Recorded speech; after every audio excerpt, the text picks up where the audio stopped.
after your thought-provoking speech and very logical explanation, I don't think any other question remains to be asked. But one question which is generally addressed by the so-called Christians in the West, particularly to some Muslim scholars, they say that we were born Christian, but now we don't believe in the existence of any God. So how to convince such so-called materialists and atheists, and how to prove before them the existence of God in the light of the Holy Quran? You see, before you start with him with the Holy Quran, how is he going to listen to you about the Quran when he says he doesn't believe in God? So, these people you're talking about, this Westerner, whoever he is, whether American or British, he is still a Christian subconsciously at the back of his mind. Because as soon as a fight starts between the Muslim and the Christian, he will take the Christian side. Why? He is still a Christian subconsciously.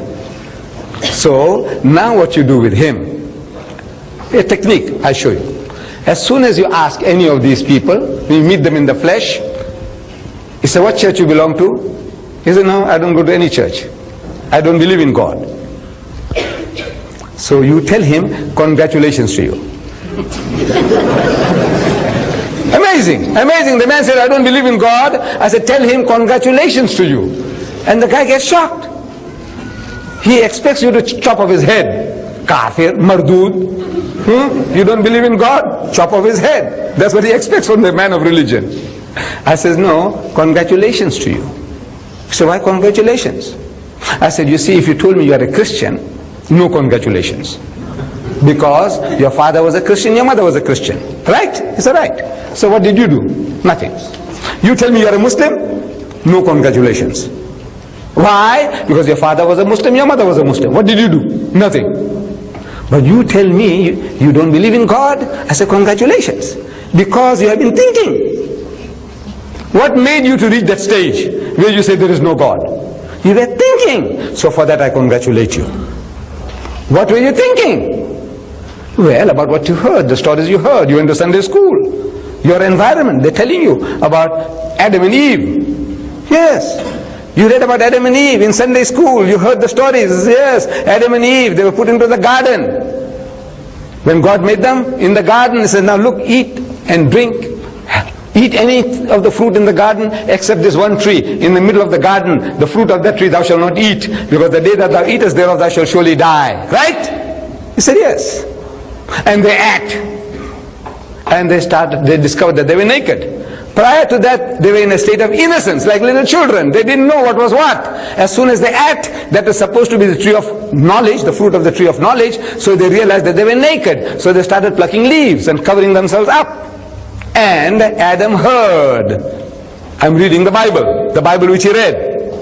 And Adam heard the footsteps of God walking in the garden in the cool of the day. You know, mighty King Kong. Boom, boom, boom, boom, boom. That's what the Bible says. He heard the footsteps of God walking in the garden in the cool of the day. It was afternoon, late afternoon. So Adam went and hid himself away in the bushes. So God comes and stands where Adam was a few seconds before, and he scans. He can't see them. So he shouts, Adam, Adam, where art thou? Kahan hai tu, kahan hai? Poor God, he didn't know where Adam was. Or maybe he was playing hide and seek. Look, we do play hide and seek. You see, I do it with my grandson. He's 4-year-old now. See, I go home, my grandson, he's there in front of me. But I look up all over. I say, Rais, Rais, tu kahan hai? I say, where are you? And he's having a good laugh. He thinks, you know, grandpa can't see. Look, I'm playing the fools with him. He says, where are you? Where are you? He's laughing. So maybe God Almighty also, you know, he wants to play a little joke with Adam and Eve. So Adam peeps through the bushes and he says, I'm here. So why do you behave like that? You have done something wrong. He said, no, I was naked. So how do you know you were naked? You have been eating of the fruit. He said, no, the woman that thou gavest to me, that woman. You see, if you didn't give me that woman, I wouldn't be in trouble. You gave me that woman, now got me into trouble. And you woman? He said, the serpent that beguiled me, passing the buck, the oldest game in the world. You know, don't own up. Now, I'm asking the Muslim, you believe in a God like that? You believe in a God like that? No. He says he also doesn't believe in a God like that. So congratulations. You read further down, Genesis. Hazrat Musa alayhi salam went to see God. So God says, look, you can't see me and live. The Quran says, Lan tarani, you'll never see me. But in the Bible, he's insistent. You know, like a spoiled child. He said, look man, oh Lord, I love you so much, I must see you. What can you do with a fellow like that? He said, all right, I will appease you. So God Almighty puts him between two rocks and puts his hand in the opening. So Musa alayhi salam can't see him. Then he turns his back and he takes away his hand. And Musa saw the back of God, saw his backside. Because his front side, if he saw, he would have died. You believe in a God like that? Who shows his backside to Musa? Says no. Look, he's agreeing with you. What you want to tell him, he's telling you himself. You believe that Mary carried God for 9 months? Ask him. He said, no, you believe that? That Maryam carried God for 9 months? And this God was born and was circumcised on the 8th day. You believe that? No. So look, that man has taken the first step towards Islam. What is the first step? Anybody want to accept Islam? What do you say? Say, start. La. What is la? No. La ilaha. There's no God. There's no object of worship except Allah. So he's taken the first step. He's saying la ilaha. Listen. That God? That God? No. He's taken the first step, man. Take him the following step. Take him further. That's your job now.